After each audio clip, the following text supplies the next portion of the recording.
नमस्कार, खबर गर्मा-गर्म में आप सभी का स्वागत है। मैं हूं नीलू। करते हैं खबरों की शुरुआत। तो आज किसान आंदोलन का 1 साल पूरा हो गया है। किसान नेता आज बड़ी बैठक करने वाले हैं। वहीं दिल्ली पुलिस ने गाजीपुर बॉर्डर पर सुरक्षा बढ़ा दी है। दिल्ली पुलिस के साथ अर्धसैनिक बलों ने भी मोर्चा संभाल लिया है। पिछले 1 साल से गाजीपुर बॉर्डर समेत दिल्ली के दूसरे बॉर्डर पर भी आंदोलन हो रहा था और तीनों काले कानून, जिस तरह से किसानों का कहना था वापस लिया जाए, सरकार ने इस बात का ऐलान भी कर दिया। शीत सत्र की शुरुआत में इसे वापस भी ले लिया जाएगा। दोनों सदनों में दोनों पटल पर इसे रखा जाएगा। लेकिन इसके बावजूद है किसानों का आंदोलन खत्म नहीं हो रहा है और आज इसके पूरे 1 साल पूरे हो गए हैं। हम आपको बता दें, किसान नेता आज बड़ी बैठक करेंगे। वहीं दिल्ली पुलिस ने गाजीपुर बॉर्डर पर सुरक्षा बढ़ा दी है। दिल्ली पुलिस के साथ अर्धसैनिक बलों ने भी मोर्चा संभाल लिया है। पिछले 1 साल से गाजीपुर बॉर्डर समेत दिल्ली के दूसरे बॉर्डर पर भी आंदोलन हो रहा था और अब किसानों की यह मांग है कि एमएसपी की मांग वो लगातार करते आ रहे हैं। इसलिए सरकार को उनकी बात सुननी होगी और जब तक सरकार उनकी एमएसपी की मांग को नहीं मान लेती है, तब तक उनका आंदोलन इसी तरह से चलता रहेगा। तो 1 साल पूरा हो चुका है। गाजीपुर बॉर्डर की बात की जाए या तमाम बॉर्डर्स जहां पर किसान डटे हुए थे, वहां पर आज एक बड़ी बैठक होने वाली है। किसान नेता आज बड़ी बैठक करेंगे और इसी पर बातचीत करने के लिए अमित राणा इस वक्त हमारे साथ जुड़ गए हैं। अमित, सरकार ने तो कानून वापस ले लिया, लेकिन अभी भी किसान मान नहीं रहे हैं। आज पूरा 1 साल हो चुका है उनके आंदोलन को लेकर। आज एक बैठक करने वाले हैं। क्या कुछ खबर मिल रही है? क्या किसान पहुंचने शुरू हो गए हैं बॉर्डर पर? देखिए लीलो, आज से ठीक 1 साल पहले ही किसानों ने दिल्ली गाजीपुर बॉर्डर पर धरना प्रदर्शन शुरू किया था, तीनों कृषि कानून वापस लेने को लेकर, जिसके चलते 1 साल का लंबा संघर्ष भी हुआ है। और इस दौरान बीती 19 तारीख को खुद प्रधानमंत्री नरेंद्र मोदी ने इस बात की घोषणा की थी कि तीनों कृषि कानून वापस ले जाएंगे और 2 दिन पहले उनको वापस भी ले लिया गया। लेकिन बावजूद उसके किसान अभी भी आंदोलन कर रहे हैं। उनका कहना ये है कि जो 750 किसानों की शहादत हुई है, उनको उनके लिए कुछ सरकार करे। इसके अलावा जो बिजली के बिल हैं उनको माफ करे। साथ ही जो एमएसपी की बात की जा रही है उस पर भी चर्चा हो, उसके बाद ही यहाँ से जो किसान है वो जाने की बात कर रहे हैं। वहीं दूसरी ओर उनका कहना ये भी है कि जो पराली जलाने को लेकर जुर्माने की राशि है उसको भी हटाया जाए, उससे पहले किसान यहाँ से नहीं जाने वाले हैं। इसी के तहत आज एक महापंचायत का आयोजन किया गया है, क्योंकि एक साल पूरा हो चुका है किसानों के आंदोलन को। एक महापंचायत का आंदोलन यहाँ पर आयोजन किया गया है और उस आयोजन के दौरान ही ये चीजें तय की जाएंगी किन किन मांगों को अभी और सरकार के सामने रखना है। क्योंकि उनका साफ तौर पे कहना है कमेटी का गठन किया जाए, उस कमेटी के में उस कमेटी की वार्ता किसानों के साथ हो और जो किसानों की जितनी परेशानी है, जितनी शर्तें हैं, उन तमाम शर्तों उन पर विचार करने के बाद ही अगली रणनीति तय की जाएगी। ठीक है, बहुत बहुत शुक्रिया आपका अमित, जानकारी देने के लिए। तो अमित बता रहे थे कि किस तरह से किसानों की मांग है। वो चाहते हैं कि जो कमेटी है वो गठित की जाए और किसानों से सरकार की वार्ता हो, किसानों की जो भी मांग हो उसे जल्द से जल्द पूरा कर लिया जाए। चलिए बढ़ते हैं अगली खबर की ओर। आज संविधान दिवस है। लखनऊ में भी संविधान दिवस को लेकर कई कार्यक्रम होंगे। सुबह 10:30 बजे लोक भवन में सीएम योगी कर्मचारियों को शपथ दिलाएंगे। इसके बाद सीएम योगी दोपहर 1:30 बजे आयकर भवन में एक कार्यक्रम में शिरकत करने वाले हैं।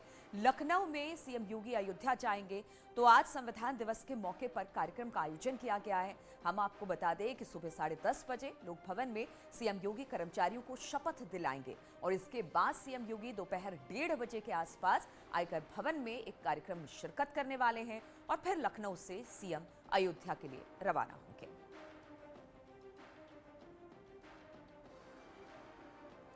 तो सीएम योगी का कार्यक्रम है आज संविधान दिवस पर और शपथ दिलाने के बाद लोक भवन में 10:30 बजे कार्यक्रम है, 1:30 बजे आयकर भवन में एक कार्यक्रम है और दोपहर 3 बजे सीएम अयोध्या जाएंगे। तो सीएम योगी आज अयोध्या के दौरे पर रहने वाले हैं। मुख्यमंत्री दोपहर 3 बजे अयोध्या पहुंचने वाले हैं। सीएम सामूहिक विवाह समारोह में मुख्य अतिथि के तौर पर शामिल होंगे, जहां पर सीएम वर वधू को आशीर्वाद देने वाले हैं। इस कार्यक्रम के बाद सीएम योगी बलरामपुर जाएंगे। मुख्यमंत्री का 2 दिवसीय बलरामपुर का भी दौरा है। मुख्यमंत्री देवीपाटन में रात्रि विश्राम करेंगे।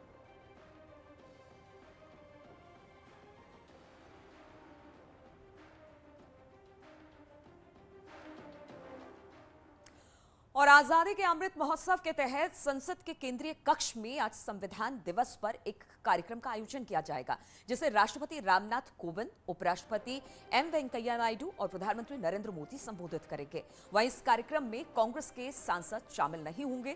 कांग्रेस का आरोप है कि मोदी सरकार संवैधानिक संस्थाओं समेत लोगों के संवैधानिक अधिकारों का हनन कर रही है, लिहाजा वो इस कार्यक्रम में शामिल नहीं होंगे।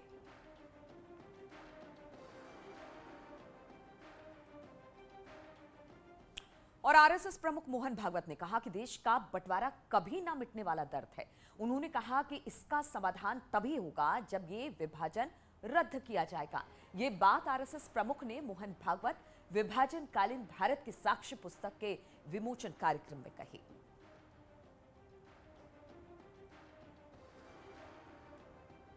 मातृभूमि का विभाजन, देश का विभाजन, ये न मिटने वाली वेदना है। उसका निराश तभी होगा जब ये विभाजन निरस्त होगा। मानवीय कर्तव्य भी यही है, क्योंकि भारत के विभाजन में सबसे पहली बलि मानवता की गई। खून की नदियां न बने, इसलिए ये प्रस्ताव स्वीकार किया गया, और नहीं करते तो जितना खून बहता उससे कई गुना खून उस समय बहा और आज तक बह रहा है। और उत्तर प्रदेश के श्रम और सेवा योजन राज्य मंत्री रघुराज सिंह ने विवादित बयान दे दिया है। रघुराज सिंह ने कहा कि मदरसे आतंकवाद के अड्डे हैं, मौका मिला तो मदरसे बंद करेंगे। प्रदेश के श्रम और सेवा योजन राज्य मंत्री ठाकुर रघुराज सिंह ने एक बार फिर मदरसों को निशाना बनाते हुए विवादित बयान दिया। उन्होंने कहा कि भगवान ने उन्हें मौका दिया तो वो पूरे देश के मदरसों को बंद कर देंगे, क्योंकि इन मदरसों से ट्रेनिंग लेने के बाद निकलने वाला आदमी आतंकवादी बनता है। भगवान ने मुझे कभी मौका दिया तो पूरे देश के मदरसे बंद कर दूंगा। मदरसे जो हैं वह आतंकवादियों के अड्डे हैं, आतंकवादी की ट्रेनिंग दी जाती है, क्योंकि यहाँ से जो आदमी निकलता है जो मदरसे से, वह आतंकवादी बनता है, उनकी सोच आतंकवादी बनती है। वहीं दारुल उलूम के प्रवक्ता मौलाना सूफियान निजामी ने राज्य मंत्री के बयान पर ऐतराज जताते हुए कहा कि इस तरह की बयानबाजी सोची समझी साजिश के तहत की जाती है। उन्हीं की पार्टी के अगर लोग उन हजरात के इल्म के और उन हजरात के बयानात से वाकिफ़ ना हों तो मुझे हैरत होती है इन हजरात के कम इल्मी पर और इन हजरात की सलाहियत पर कि किस तरीके से इनको प्रदेश के अंदर राज्यमंत्री का दर्जा दिया गया है। और AIMIM के राष्ट्रीय अध्यक्ष असुद्दीन ओवैसी ने जौनपुर की खेता सराय बाजार में जनसभा की। उन्होंने एसपी बीजेपी पर जमकर हमला बोला और कहा कि सभी राजनीतिक दल मजनू हो गए हैं और ओवैसी उन्हें लैला नजर आती हैं। सपा, बसपा और कांग्रेस लगातार उन्हें बीजेपी की बी टीम का दर्जा देते हैं। योगी आदित्यनाथ और अखिलेश यादव पर तंज कसते हुए कहा कि दोनों लोग एक साथ बैठकर तय कर ले कि वो किसके एजेंट हैं। उत्तर प्रदेश के मुख्यमंत्री योगी आदित्यनाथ ने कह दिया कि ओवैसी समाजवादी का एजेंट है, समाजवादी पार्टी मंत्री ये ओवैसी बीजेपी का एजेंट है, कांग्रेस मंत्री ये ओवैसी बुलाकर भी की है। मैं समाजवादी पार्टी से, बीजेपी से कहना चाहूंगा कि योगी आदित्यनाथ और अखिलेश यादव मेरी खातिर एक जगह बैठकर तय कर ले कि मैं किसका एजेंट हूं। और किसान नेता राकेश टिकैत ने AIMIM प्रमुख असुद्दीन ओवैसी को लेकर विवादित बयान दिया। क्या कुछ कहा, आप खुद सुनिए। टिकैत साहब, आपने मंच से बोला कि हैदराबाद में एक छोटा सांड है जो जगह जगह घूम रहा है, क्या है, क्या बोला? हमने ये बोला है कि यहाँ के कुछ आदमी हैं जो जाके बीजेपी की मदद करते हैं जहाँ जहाँ चुनाव होता है। वह हैदराबाद के लोगों को भी पता है, वो अब यूपी में घूम रहे, वहाँ पर उनकी मदद करेंगे। अरे वो खाली जा रहा है, क्या लेने जा रहा है उनसे वहाँ से, यहाँ करे अपना काम। बीजेपी की मदद करने वाला लोग तो भाई ऐसा ही छुट्टा घूम रहा, उसके खिलाफ कोई पर्चे दर्ज नहीं होते, वो कुछ ही बयान दे लो। तो मदद करने वाले लोग भी उसी कैटेगरी में आते हैं। आप असदुद्दीन ओवैसी की बात? हाँ, नहीं कि क्या पता किसकी बात करें, आप बीमारियों का नाम नहीं लिया करते। और एसपी और आरएलडी के बीच गठबंधन फाइनल है। 7 दिसंबर को मेरठ में दोनों दलों की बड़ी रैली होने वाली है। जरा देखिए इस पर एक रिपोर्ट। दिसंबर को समाजवादी पार्टी और आरएलडी के गठबंधन पर औपचारिक तौर पर मुहर लग जाएगी। इस बीच खबर आ रही है कि 14 सीटों पर आरएलडी विधानसभा का चुनाव लड़ सकती है, जिसमें मुजफ्फरनगर में 5 सीटें, बिजनौर में 2, मथुरा में 4 सीटों के साथ मुरादाबाद की कांट सीट पर एसपी आरएलडी के बीच बात बनी है। वहीं 7 दिसंबर को मेरठ एसपी और आरएलडी की बड़ी संयुक्त रैली का आयोजन होगा, जिसमें एसपी मुखिया अखिलेश यादव और आरएलडी मुखिया जयंत चौधरी मौजूद रहेंगे।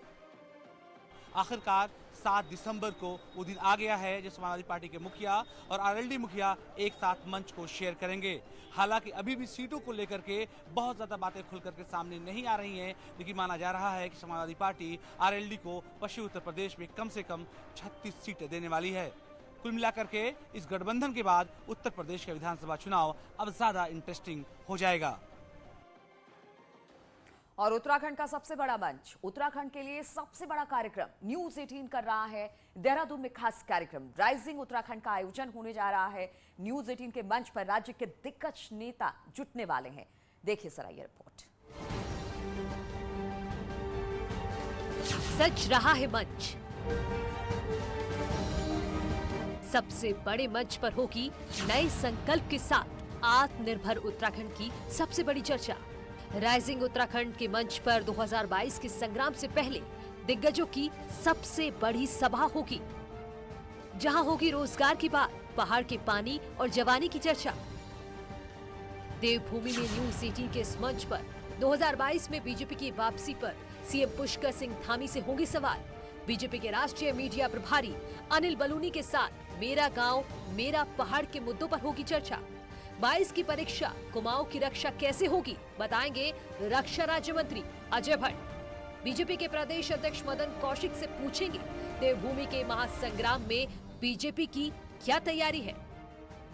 इस मंच पर सत्ता पक्ष के साथ विपक्ष भी होगा। हम पूर्व मुख्यमंत्री और कांग्रेस के वरिष्ठ नेता हरीश रावत से पूछेंगे आखिरी बाजी जीतने के लिए कौन सी चाल चलेंगे, और आपकी मुफ्त की सियासत पर भी होंगे सवाल। राइजिंग उत्तराखंड के मंच पर पहाड़ की नारी भी होंगी और संतों से पूछेंगे सियासत में संत कितने जरूरी। देवभूमि में आध्यात्म के अखाड़े पर भी होगी बड़ी चर्चा, तो सिंगर जुबिन नौटियाल छेड़ेंगे मधुर तान। तो आप भी तैयार हो जाइए, क्योंकि शाम 4 बजे से राइजिंग उत्तराखंड के मंच पर देवभूमि के वर्तमान के साथ भविष्य की बात लगातार होगी। और चलिए यहाँ पर रुकेंगे छोटे से ब्रेक के लिए, फौरन हाजिर होते हैं।